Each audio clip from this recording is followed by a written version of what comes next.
നല്ല ടേസ്റ്റ് ഉള്ളൊരു മാങ്ങാ പുളിശ്ശേരി ഉണ്ടാക്കുകയാണ്. പലർക്കും ഇത് ഉണ്ടാക്കാൻ അറിയാം, ഉണ്ടാക്കാൻ അറിയാത്തവരുണ്ടായിരിക്കും. ഞാൻ ആദ്യം തന്നെ എൻ്റെ അനിയത്തി എനിക്ക് കുറച്ച് മുത്തിക്കുടിയും മാങ്ങയില്ലേ, പണ്ടൊക്കെ നമ്മൾ കേട്ടിട്ടില്ലേ മുത്തിക്കുടിയും മാങ്ങ, അത് കൊണ്ടു തന്നിട്ടുണ്ടായിരുന്നു. അതിൽ ഞാൻ അത്യാവശ്യമൊക്കെ കഴിച്ചു.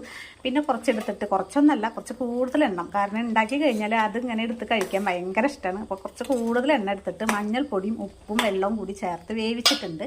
ഇനി അതിലേക്ക് ചെയ്യാനുള്ളത് കുറച്ച് ശർക്കര ഇട്ട് കൊടുത്തു കേട്ടോ, ഒരച്ച ശർക്കര. എനിക്ക് ഇത്തിരി മധുരമുള്ളത് തന്നെയാണ് ഇഷ്ടം, പുളിച്ച് ഇരിക്കുന്ന ഇഷ്ടമല്ല, മധുരമാണ് ഇഷ്ടം.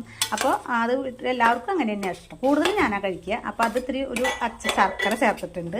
ഇനി അത് നന്നായിട്ടൊന്ന്, അത് വെന്തതാണ്, അതിലേക്കാണ് ശർക്കര ചേർത്തിട്ടുള്ളത്. ഇനി ഇതിലേക്ക് നല്ല അത്യാവശ്യം പുളിയുള്ള തൈര് ചേർത്തിട്ടുണ്ട് കേട്ടോ. എന്നുവെച്ചാൽ ഈ മധുരം ഈ പുളിയും കൂടി ആകുമ്പോഴാണ് ടേസ്റ്റ് ഉണ്ടായിരിക്കുക. ഈ തൈര് ചേർത്തു.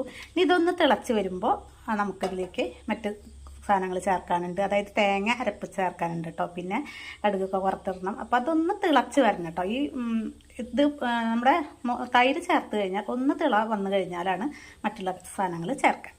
അപ്പോൾ നമ്മുടെ തൈരൊക്കെ ഒഴിച്ചിട്ട് ഇതേ നന്നായിട്ട് തിളച്ച് വന്നിട്ടുണ്ട്. ഇനി ഇതിലേക്ക് തേങ്ങ അരച്ച് ചേർക്കുന്നുണ്ട്. തേങ്ങയിൽ കുറച്ച് ഒരു നുള്ള് ജീരകം, പിന്നെ ഒരു 10 കുരുമുളക്, പിന്നെ അതിൽ വേപ്പിൻ്റെ ഇല ഒക്കെ ചേർത്തിട്ടാണ് കേട്ടോ നമ്മൾ തേങ്ങ അരച്ച് ചേർക്കുക.